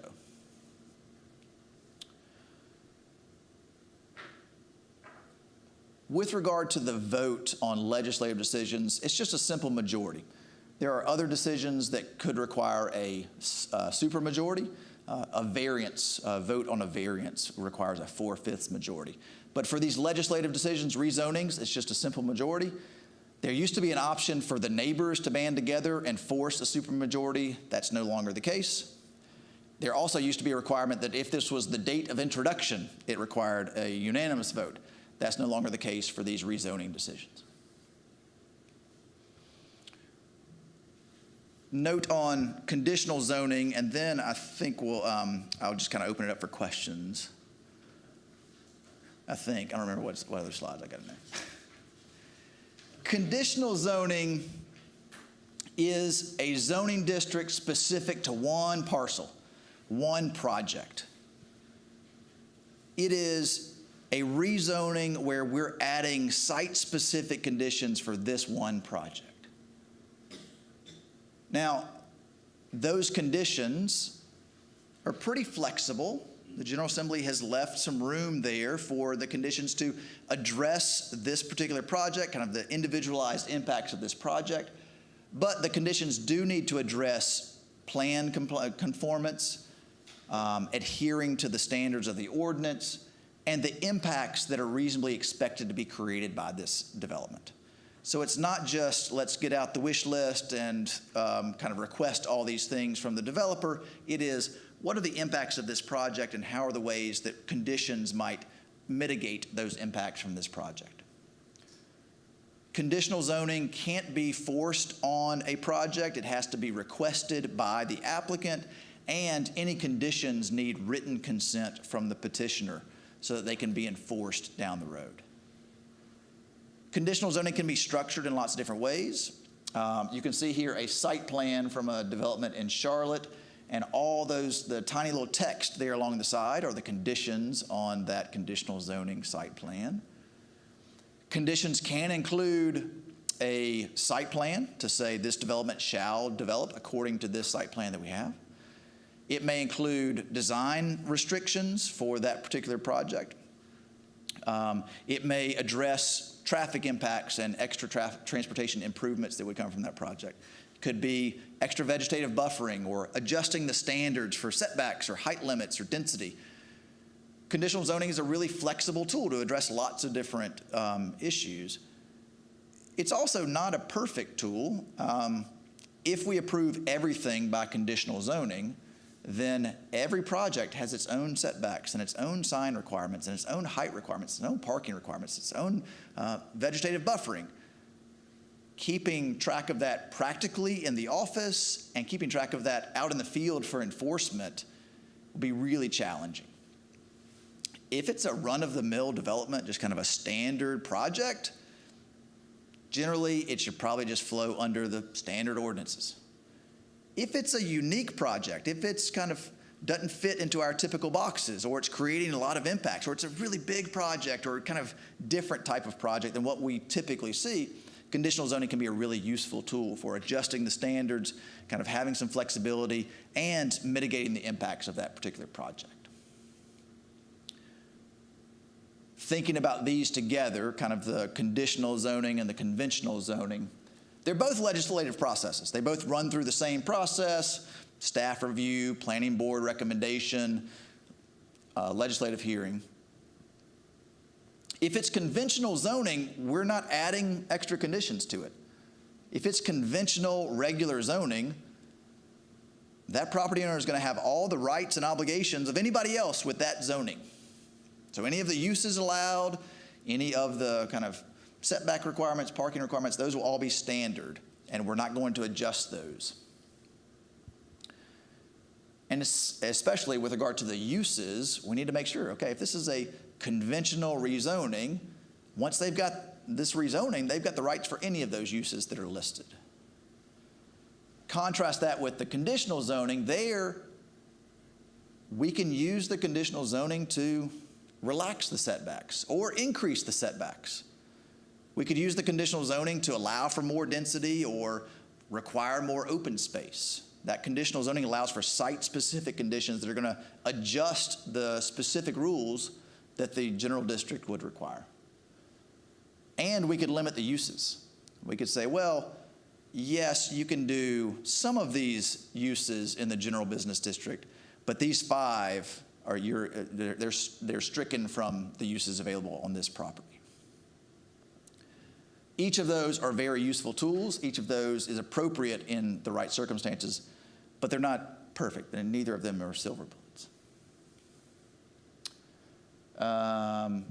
All right, let's do these quick discussions, and then I'll just kind of open it up for broader discussion. Planning board member Jay is not a fan of the rezoning. He fears the governing board will approve it. They are all growth all the time. Jay suggests, how about we just sit on this another month and another month after that? Any issues with that? What's going to happen? Yeah, the governing board gives them their 30 days and then they move forward. Like, that's it. Went the wrong way. Worth noting here, that 30 days clock is not, the governing board could give more time. So you may have a really big project coming through town. It's going to require a couple of months of kind of hearing from the public and considering. Maybe the planning board needs more than 30 days. The governing board can give more, but they're not obligated to. It's just the 30 days that's the minimum. Has to be referred over to the planning board for 30 days. After that, Jay can sit on it all he wants, but the governing board will just move forward without the planning board. All right, the applicant is requesting to rezone the property to the RMF district, a conventional zoning district. The applicant provided a detailed site plan for an apartment complex and renderings of the apartment buildings. After discussing the land use impacts of apartments, council approves the rezoning conditioned upon the site plan and the renderings. What's our concern here?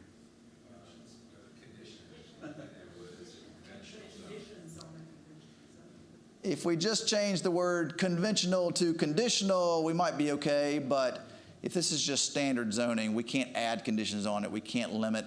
Even if the developer says, don't you love these renderings? I promise to develop according to these renderings. We get down the road and that's unenforceable. That's not something that we could enforce if it's conventional zoning.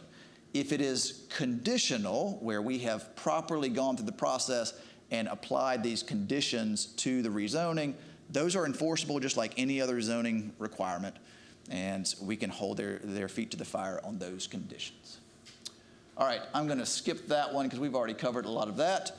We have sprinted through development regulations and types of decisions and the process for rezoning. Y'all have been very kind with holding questions, but I know you've got more. So I'm happy to chat more if you are interested.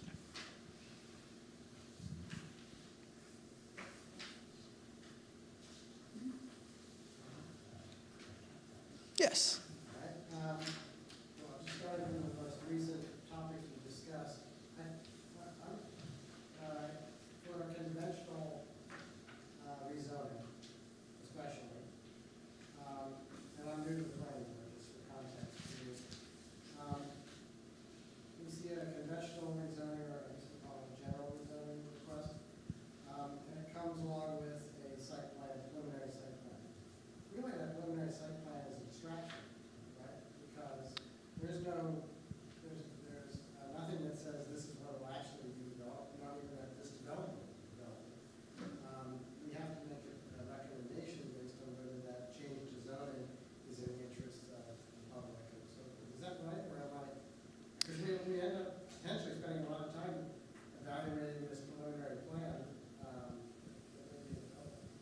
If it's a general rezoning, the developer might provide an illustrative site plan of here's something I could do with the property. It may be what they intend to do. But if it's a general rezoning, a conventional rezoning, they are in no way obligated to do that. And so, yeah, it may be helpful information about one possible development on this site, but you need to be looking at all the other uses that are allowed in this district, in this general zoning district, because it could be any of those as well. And even if they do the use that is proposed, they might completely reconfigure and redesign it. As long as they meet the basic site plan requirements, they'd be allowed to do that. Now, if it's conditional, then we might be conditioning this development on this site plan. But yeah, for general rezoning, unless there's a particular process y'all have got going on here that I'm not aware of, that site plan may be informative, but it's not, you shouldn't be that shouldn't be the end of your discussion.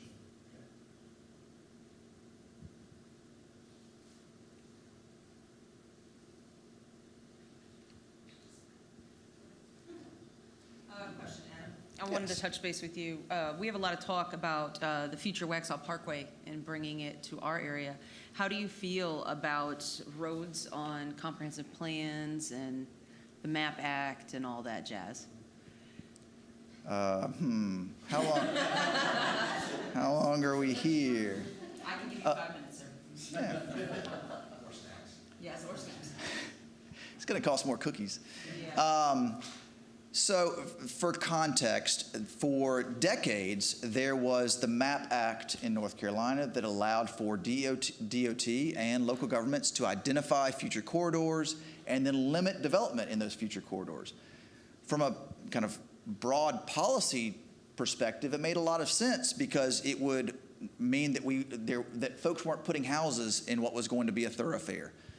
From a property rights perspective, it meant that DOT could and did pause development on property for decades before they ever acquired the right-of-way, meaning that they were depressing what needed to be paid for that property. So our state Supreme Court said, you can't do that. That's a taking. It was a taking back in 1987. And so DOT, you need to pay up these property owners.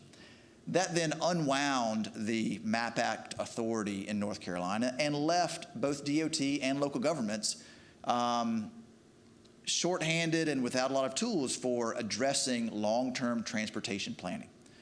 If you've got a bunch of money lying around to just buy up the thoroughfare, great. But most local governments don't have piles of cash lying around to just buy up future thoroughfare. And so then, without MAP Act and without piles of cash, we're limited in kind of how we can limit development along those thoroughfares. We can certainly put thoroughfares and kind of future corridors onto future land use maps. We can put them onto future transportation plans. And as development happens, we can use the exaction authority for kind of protecting some of that area to the extent that it's constitutional. We could also purchase some of that thoroughfare as it's developed. But just kind of limiting development generally to say, don't put any houses along this corridor, based on the case law that we've got, we have kind of limited authority for that now. Can you expound on the exactions part just a little bit? Yes. How far we can go with that? As long as it's fair. Exactions are when the public requires the developer to give something to the public as a condition of the development. So I'm a developer, I'm going to build a subdivision in your town, and you're going to require me to put in some roads that may well be public roads and put in some water and sewer that may well be public water and sewer, maybe even set aside some parkland that could be public parkland. And as a condition of me getting my subdivision approval, I'm going to have to build this infrastructure and this park space and dedicate it over to the public. That's authorized. That is in the statutes, totally fine. There are limits, of course, both statutory, we can't go overboard on what we can require, and constitutional. So if I am, what our constitutional limits say is it's got to be fair, it's got to be balanced. So if I'm putting in a 100-home subdivision, well, I might put in some streets and put in some infrastructure, maybe some parkland. I might have to dedicate a little bit of thoroughfare for the future corridor. But it's going to need to be reasonably related to the impacts that my development has. My 100-home subdivision has some impacts, but it's not huge impacts. It's not sufficient for you to require me to put in a cloverleaf interchange or require me to pay for the entire thoroughfare through the whole town, nor for me to pay for the substandard intersection that has been substandard for 5 years, and my one little subdivision didn't kind of cause the whole thing, the whole problem. The intent, both the constitutional limits and the statutory authority, is that new development it kind of addresses its fair share. The impacts created by the development are addressed by the development, but we're not offloading on to this one development the broader public costs that we have to fund. Right, but especially if you needed the thoroughfare anyway to access a certain part of your site to put additional lots, then it would be reasonable to ask you to put the 2-lane public road through there. I don't know the detail. I feel like you have a very specific example in mind. If it is rational and proportional under Nolan and Dolan, sure. If it is extending to require one developer to take on the cost that should be rightly shared by the broader public or multiple developers, then no, that would be going beyond Nolan and Dolan and would be unconstitutional. Kind of piggybacking on your question, staying with reasonableness.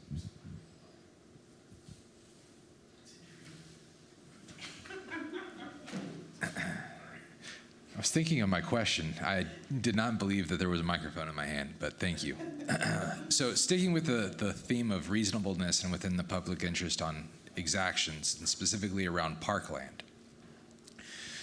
When a developer picks to pay the fee in lieu instead of the dedication of that parkland essentially, in theory, is now gone forever. That value is increased because it will never be existing again. And in addition, with that fee in lieu, the town then has additional layers of costs to associate instead of taking the parkland, taking the cash fee in lieu. Is there anything in 160D, or have you seen any examples to where the extraction actually calculates the reasonableness of actually taking the cash, and then the cost associated to purchase parkland off-site, off of the development site? So the developer is paying the fee in lieu, the town is then acquiring the cash, and then has developmental, research, land acquisition, and attorney fees. But that is never calculated currently in 160D at fair market value. So how does the state currently balance that out? Yeah. So in 160D, there is specific authority for requiring on-site recreation or taking a fee in lieu of that on-site recreation. There are some limitations and clarification around what that fee can be and how it's used, but not a lot. So the fee that's taken in has to be based on the tax value of the development. It doesn't specify if that's the tax value on the front end as raw land or the tax value on the back end after it's developed. It also doesn't specify what ratio or what percentage of that tax value are we taking. It doesn't specify what we're kind of using to do the calculation. There is specificity that if we're taking those fees have to be used for recreation area in the vicinity of this development. We don't have a lot of guidance on that. You couldn't put it over on the other side of the county, but presumably it doesn't have to be like next door, but it needs to be somewhere where these residents might legitimately benefit from it. How much of the kind of overhead cost, how much of the inflation, how much of the kind of soft cost could we calculate into that? I don't know. It's our state leaders, both in the courts and in the General Assembly, have been very wary of fees and overreach with fees. And so local governments are wise to be mindful as they're thinking about fees and how they want to stretch the outer limits of fees. That's a long non-answer to your question, but it's a great question.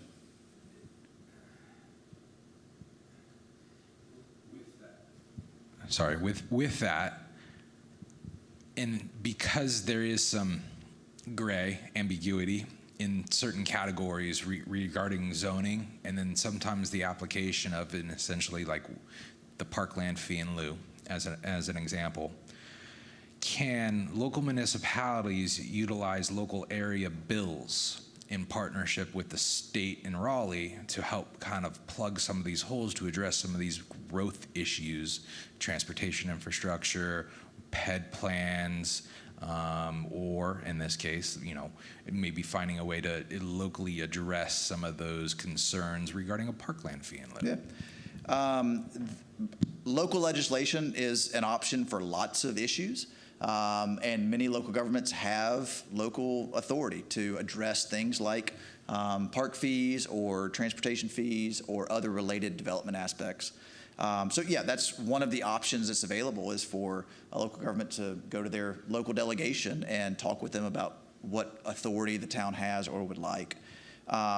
There are limitations on what can be in local bills, and so matters of public health and safety can't be addressed as a local bill. It can't, I forget there's a certain number of counties. If it trips above a certain number of counties, then it can't be a local bill anymore. It's got to be a state bill. But yeah, that's a useful tool that lots of communities use to address the extent of their authority. It's more of a political question than a legal question, really.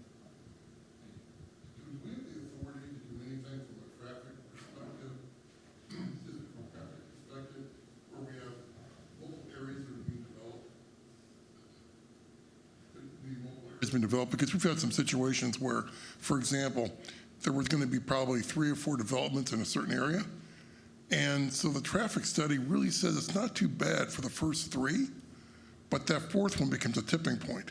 So at that point, nobody's going to develop it, because at that point you've got major work to do. The other ones are maybe putting a left-hand turn lane or doing some minor. And this, to me, if you're talking about being fair, that's really not fair at all. Yeah. And the concern, you're left with these oddball pieces nobody will develop because they've got this tipping point they know they're going to hit. And it just seems like it just puts us in a real bind where we're really trying to do long-term planning for traffic.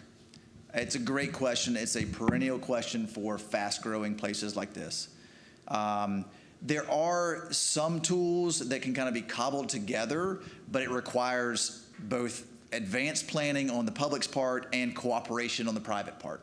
And those don't always line up as well as we want them to. So there can be options for kind of targeted finance where property owners are agreeing to say, we want special assessments, we want extra kind of taxes levied on our property to pay for extra infrastructure in this area. Not everybody wants to agree to that. Not everybody wants to do that. It also, because of the kind of limitations on exactions, there's limitations on off-site improvements, there's limitations on how much can we require of one developer. And so when it is kind of nibble by nibble, there's only so much that can be required of those first few nibbles until you reach kind of a tipping point. So there are some options, but there's not a simple solution to kind of resolving that. It's been a challenge for fast-growing suburban North Carolina for decades. All right. Y'all have great questions. I would love to stay all night, but I also have to drive back to Chapel Hill. So I'm going to hand it back to whoever wants to take the microphone from me to close this out. But I will say one note of thanks. Thanks for having me. Thanks for the cookies. And thanks for the good work that y'all are doing for this community. It's a really great place, and it's made better by y'all's hard work. So thank you.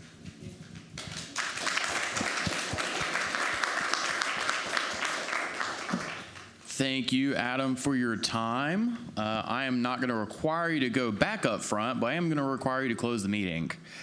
So Daniel, if you could kick us off with a motion to close, and then with the vote by everyone else. Awesome. Well, first, Adam, drive safely back up to Chapel Hill. Those Waxhaw potholes are dangerous, so be careful in the evening. With that said, thank you for everybody this evening that from the planning board and planning staff that was here for this training. Very informative and very appreciative of your time. With that, I'd like to go ahead and make a motion to adjourn. All right. Thank you. All those in favor? Looks like everybody has it. Thank you very much.